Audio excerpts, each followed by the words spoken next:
No turning back. The road to recovery. Yeah.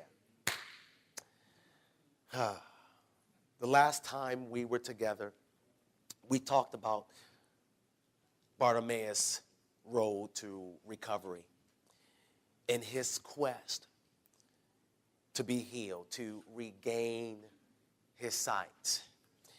And when he heard that Jesus was amongst the crowd, Bartimaeus shouted, "Jesus, have mercy on me." And the crowd, being who they were, they said to Bartimaeus, "Dude, you need to be quiet. You need to bring that noise down a little bit. We don't do all of that in here. So you need to kind of, bring that stuff down." But Bartimaeus did not pay them any attention. So much so that he came right back and he said, "Jesus, Son of David, have mercy on me." Bartimaeus knew at that very moment that it was his chance, that this was his divine moment, that he was going to seize the moment. That was his opportunity of a lifetime. And the reason that he shouted so loudly, because he wanted to get Jesus' attention. He did not want Jesus to pass by him and him continue to live the life that he was living, being in the condition that he was in. He yelled to Jesus the way he did with such intensity and passion because he needed to be healed. He needed to be delivered. And he knew that Jesus was the only one that had the power that can deliver him from what had kept him disabled for so long. I think she liked that. The Bible says, then they came to Jericho. And as he was leaving Jericho with his disciples and a large crowd, a blind beggar named Bartimaeus, the son of Timaeus, was sitting by the road. When he heard that it was Jesus, the Nazarene, he began to cry out and say, "Jesus, Son of David, have mercy on me." Many were sternly telling him to be quiet, but he kept crying out all the more, "Son of David, have mercy on me." Oh, Bartimaeus was in need of something. And Jesus stopped and said, "Call him here." So they called the blind man, saying to him, "Take courage, stand up. He is calling for you." And they just wanted to let Bartimaeus know, dude, you need to get up from where you are because Jesus has something for you. And the only way that you're going to get it, you got to run to him. He has something for you and you alone. And he gets up and he runs to Jesus, throwing aside his coat. And he jumped up and came to Jesus. And answering him, Jesus said, "What do you want me to do for you?" And the blind man said to him, "Rabbi, I want to regain my sight." And Jesus said to him, "Go. Your faith has made you well." Immediately he regained his sight and began following him on the road. Last Sunday we learned that whenever God presents us with an opportunity, that is our chance to seize the moment, that we should never allow an opportunity that God gives us to pass by us. And when he gives us an opportunity, that's letting us know that he has something in store for us. And we can't miss that chance. It is an opportunity of a lifetime, and we must seize the moment. The second factor that we learn from this text is this, that we must ignore the negativity. Oh my, oh my. You know, one of the most difficult things that we could ever deal with is a person who is negative. And let me tell you why. Because a person who is negative, they have a tendency of wanting to get all up in your business. And the reason that they want to get all up in your business is because their life is nothing but a hot mess. And so they want your life to be nothing but a hot mess. Y'all know the saying, misery loves company. Well, listen, because of Bartimaeus' condition, you would think that the crowd would help him. Besides, he was a blind man. Whenever you see someone who is impaired, it makes you want to help them to make things a little bit easier for them, but not this crowd. They told Bartimaeus to be quiet. And I am certain, I have a sneaky suspicion that what they were telling him to do was a little bit more graphic than that. I think they told Bartimaeus to shut up. And the reason that they told him to shut up because they believed that he didn't need anything from Jesus. He was just wasting Jesus' time. There was so much more that Jesus needed to do than to spend so much time addressing the issue of a blind beggar. And you know what? That's just how people are. They have this opinion of you, and they really don't know who you are. They really don't know what you're dealing with. They really don't know what you're going through. But that's all the more reason that you have to take on a Bartimaeus spirit and ignore them. Dismiss whatever they're saying to you, regardless of what they're saying, regardless of what they're doing. But you have to get yourself in the position and you have to yell out, Jesus, Son of David, have mercy on me. I'm tired of going through what I've gone through. I need you to fix me. I need you to make me better. I need you to improve me. Son of David, have mercy on me. Listen, Bartimaeus was taking a risk, though. He was taking a risk because he was responding to these people, the same people who would give him money when he was sitting on the side of the road. But Bartimaeus was not concerned with the people. He was concerned with Jesus because Jesus, he knew, would give him hope. He knew that Jesus could be the one to heal him. He knew that Jesus would set him free. So he was willing to take the risk. Bartimaeus, listen. We got to take on his spirit. And so we can't be concerned of what people say about us. We can't be concerned of what people think about us. And can I be honest with you about something? There are going to be some friends that you all are going to just have to leave behind.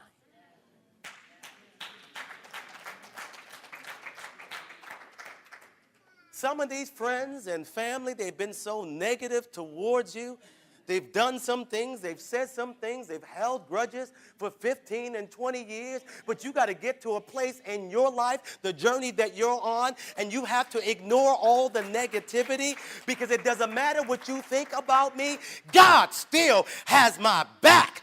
And regardless of what you think that's not going to happen in my life, you may tell me that I'm not good enough. You may tell me that I don't have what it takes, but my Jesus says to me, I have everything it takes to accomplish all that my God has for me. And you know what's so sad about this crowd? This crowd who was so concerned about Bartimaeus had 20/20 vision. But they couldn't see the compassion and the power that Jesus had to offer them. They could see. Some of them may have glasses, but they were able to see. But they couldn't see all that Jesus had to offer to them. And you know what? We have people that are around us every day that are blind by their issues, blind by their pain, blind by their hurts, blind by their bad habits, blind by their hang-ups, blind by all their challenges, blind by depression, blind by stress, blind by all the difficulties in their life. They're so blind that they do not see the power and the compassion that Jesus wants to offer them. And the reason that they're so blind is because they're so caught up in their own mess that they miss out on their blessing. Oh, I'm going to do that too. I'm going to do that. Listen. The crowd of people believed that Jesus had more important things to do than to address a blind beggar. But what they didn't understand was that that blind beggar had better vision than they did. And so I say to you, all of you this morning, no matter where you are on your journey, I want to encourage you to take the risk and ignore the negativity. Are y'all with me? The third factor that I want to give you today is that you have to turn away from the old life. You can't keep doing the same things and expecting different results. Y'all know what I say to you. If you keep doing the same things, you're going to keep getting the same results. If you want different results, you have to do things differently. Are you with me? Listen. When Bartimaeus finally got Jesus' attention, Jesus called out to him. Listen, and when Jesus called out to him, Bartimaeus threw off his coat and he ran to Jesus. But why did he do that? Why? And why did Mark bring attention to such a small detail? And that small detail carried such significance. Listen, I believe that Bartimaeus did what he did. Watch this. Because that particular coat, let's think about that coat for a second. That coat was the only possession he had. Are you with me? It was that coat during the wintertime that would keep him on or kept him warm. It was that same coat that he used for a cushion when he was sitting on the side of the road begging for money. It was that same coat that he used for security because that was the only thing that he had. But yet, when Jesus called him and the disciples told him to get up and run, he threw aside that coat. And the reason that he threw aside the coat, because it was a constant reminder of his past. It was a constant reminder of his pain. It was a constant reminder of his hurt. It was a constant reminder of all his difficult times. It was a constant reminder of his challenges. And so I come this morning and I want to encourage you, whatever is on you, throw it off for you. Throw off the pain. Throw off the hurt. Throw off the challenges. Throw off the depression. Throw off the stress. Throw off the lies. Throw it off. Throw it off. Throw it all aside. Because those things don't make you who you are. Listen, Bartimaeus got rid of the coat because he was letting the crowd know that he was sold out for Christ. And he was sold out to him for the point that he trusted him. He trusted Jesus that he would change his circumstances. And I believe, this is what I believe, when he did what he did by throwing off his coat, he repented that day. And when he repented that day, listen, everything changed for him because then he was willing to take that journey on that road. He was willing to do that. He was... My goodness, see, y'all not hearing me. You're not hearing me. You're not hearing me. You're not hearing me. We're not hearing me because I know that some of you are going to leave here and you're going to go back to the old way of doing things. But I want to tell you, you can't do that. There's too much in store for your life and you got to turn away from the old way of doing things. I need you to get your blessing. I need you to get stronger. I need you to get wiser. But the only way that you're going to be able to do that, you got to turn away.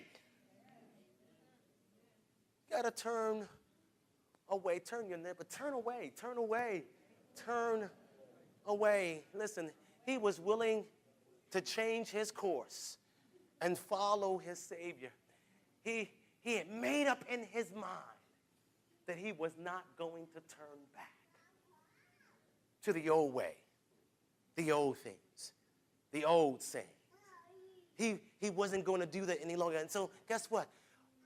If that's the case, and when I come to you, Are you really serious about your road to recovery? Are you really serious, or are you just making it all up? Y'all just smiling and looking at me and saying, Pastor, I'm good. I got it all together. I'm good. You're lying. You think you have it all together. But I'm going to put it this way. You already heard that. Some of y'all are still jacked up. But are you really serious about your road to recovery? Are you? Or are you just going to keep doing the same stuff? Whether it's physical or mental or emotional or financial or spiritual, are you willing to turn away from the old life?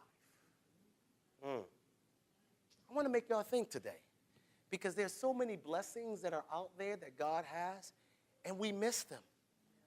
We miss them. Listen, I think I better move on. The fourth factor that I need all of you to get is this. Watch this. The fourth factor, know your needs.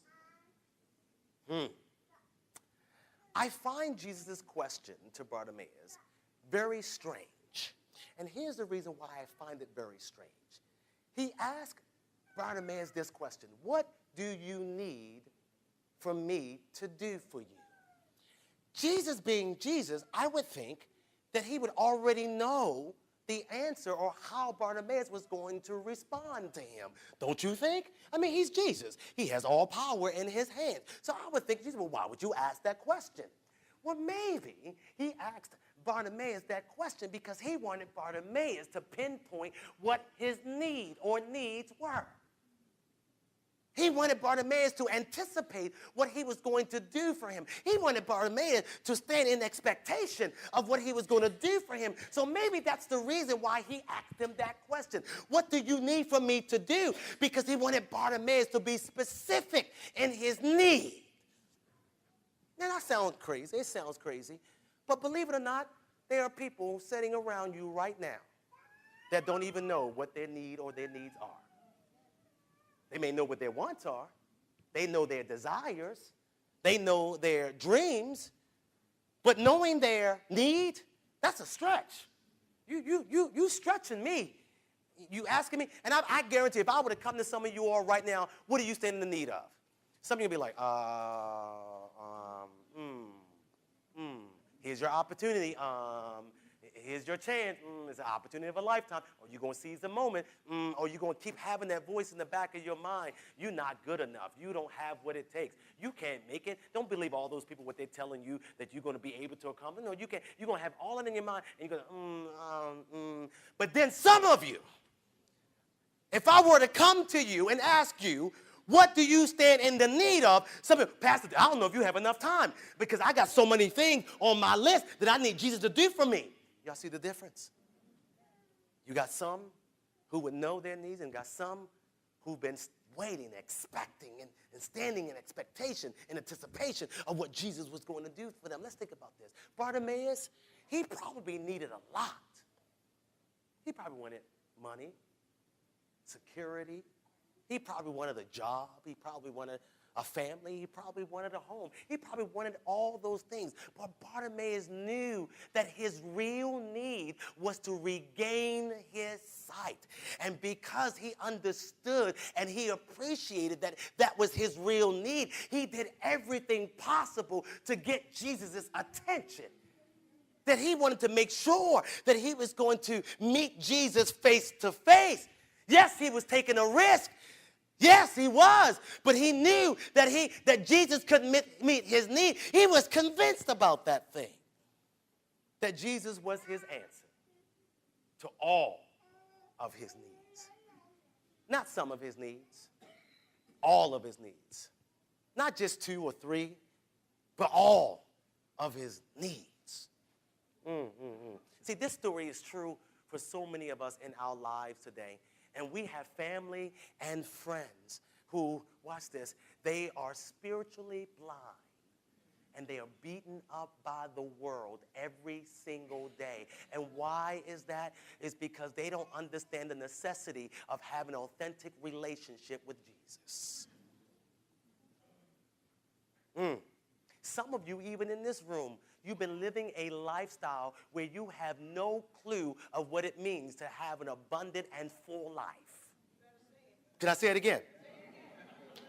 Some of you have this lifestyle where you have no clue of how you can experience an abundant and full life. You thought I couldn't do it again, but I did it again. In fact, I'm going to do it a third time. Some of you have been living this lifestyle where you have no clue of what an abundant life or full life is.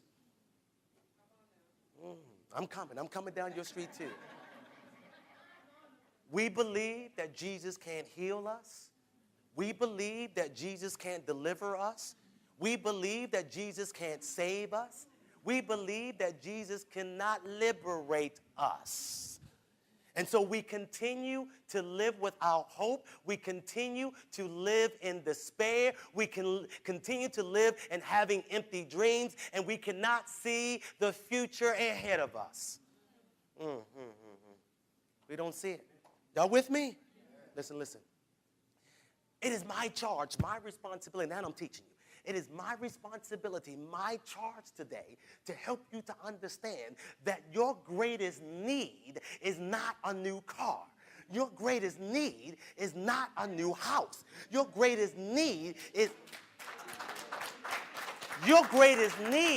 not more money.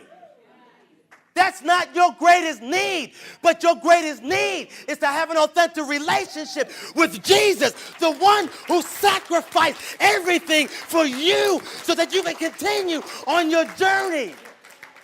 That's your greatest need. And when you get that in your spirit, in your soul, in your mind, in your heart, everything changes for you. And then you will be on your road to recovery. Listen. Knowing your need isn't enough. Because if you don't know the only one who can truly satisfy your need, you'll continue to live in a constant state of depression and stress. Oh, I love it when y'all get this quiet. Ugh.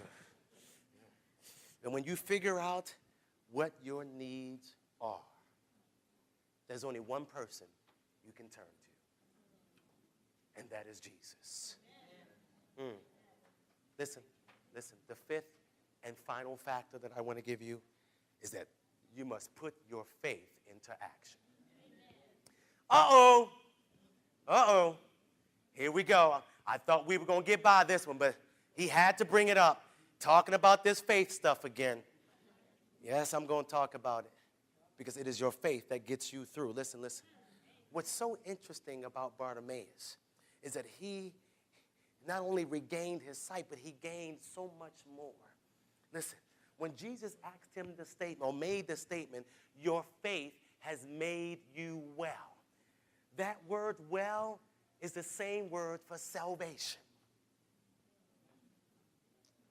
Believers, overcomers, men and women of God, one of the things that you must understand is that Jesus can do more than just satisfy your needs. He can exceed your needs. See, Bartimaeus' life didn't just transform because he regained his sight, but his life transformed because he allowed his faith to follow Jesus. Bartimaeus, yes, he was healed, but he went on the road to recovery because he knew that Jesus could heal him. Listen, believers, real faith, let me say that again. Real faith, let me come this far. Real faith, I don't know you, but I'm going to hit you anyway. Real faith, she's probably going to say, when I get, he don't know me like that. He don't know me like that to be hitting me with some cloth. But I ain't scared of you. Real faith follows Jesus wherever he leads you. Real faith. And what we learn about Bartimaeus, that when he took that road to recovery, watch this, his life was never the same. And so I ask you this. Don't clap yet because I got some questions for you. Don't clap yet. What about you? What is it in your life that's broken? What is it that you stand in the need of? Y'all better start thinking, because I'm going to quiz you later. What is it that you know you need to be healed from? You know you need to be delivered from? What is it? What is it? What's been holding you back for so long? God bless you. What is it? What is it that you've allowed to keep you stagnant? What is it? Who are the people that's telling you that you're not good enough? Who are they? Because I won't talk to them. Who are they? What is it that you stand in the need of? Let me tell you something. You can get his attention. All you need to do is yell out, Jesus! Oh, did y'all feel that? Oh, I got to say that again. All you have to do is yell out and get his attention. Jesus! Ooh. Oh, that felt so good. I got to say it again. Jesus! Son of David, have mercy on me. And when people tell you to shut up and stop all that record, you look at them, you don't know who you're talking to. Jesus, Son of David, have mercy on me. And when you scream out to him, it's going to get his attention, and he's going to stop everything he's doing so that he can give you his undivided attention and ask you the question, what do you need for me to do for you? And you better come ready. Lord, this is what I need. I need this, I need this, I need this. Yes, take care of this, take care of that. Lord, that's not it. Wait a minute. Lord, I need, yeah, this too. I need that too. And he's going to say to you, my son, my daughter, go, and your faith will make you well. Ooh. Go, and your faith will make you well. We don't have time for part-time people with part-time faith.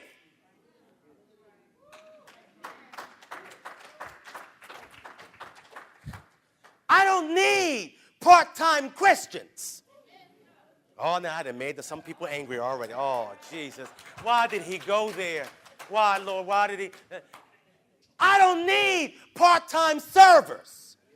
I need folk who are going to come and say, I'm serving because of my Jesus and all that he's done for me. It doesn't matter what you think. It doesn't matter what you say, but it's all for my Jesus. Oh. It's all for my Jesus. It's not for you. I love you, though, but it's not for you.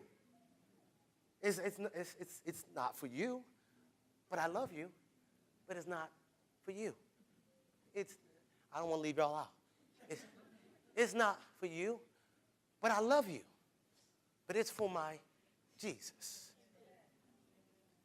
And when you can get to that place, then you're on the road to recovery. And you will decide no turning back.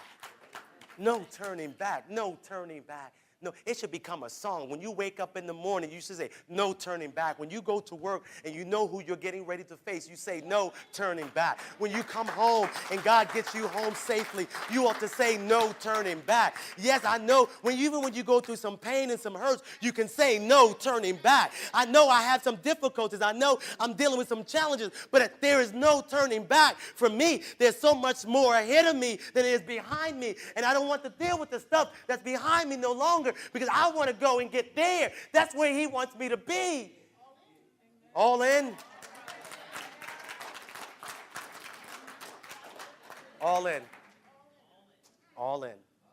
Jesus, I'm all in. KG, I'm sorry, I didn't mean to scare you. I'm sorry. I'm all in. AJ, I'm all in. Ned. Yeah, I'm talking to you. Your name Ned, right? I'm all in. Craig, I'm all in, man. Hey, Francis, all in. Justin, I'm all in, man. I'm all in. I'm all in. Look at him. He's like, man. I'm all in. Mama, I'm all in. I'm all in. I know that's your mom. You look just like him. How do you say? How did the Holy Spirit told me that? I'm all in. Steve, I'm all in. The question is, are you all in? Yeah. Miss Sharon, I'm all in. Yes, I know you are. I'm all in. Hey, baby girl, I'm all in. Yes, I am. Hey, Brandon, I'm all in. Yeah. We're all in. Because all of us, we're on our road to recovery. And we have made up in our minds that there is no turning back. Do you receive that this morning? Amen.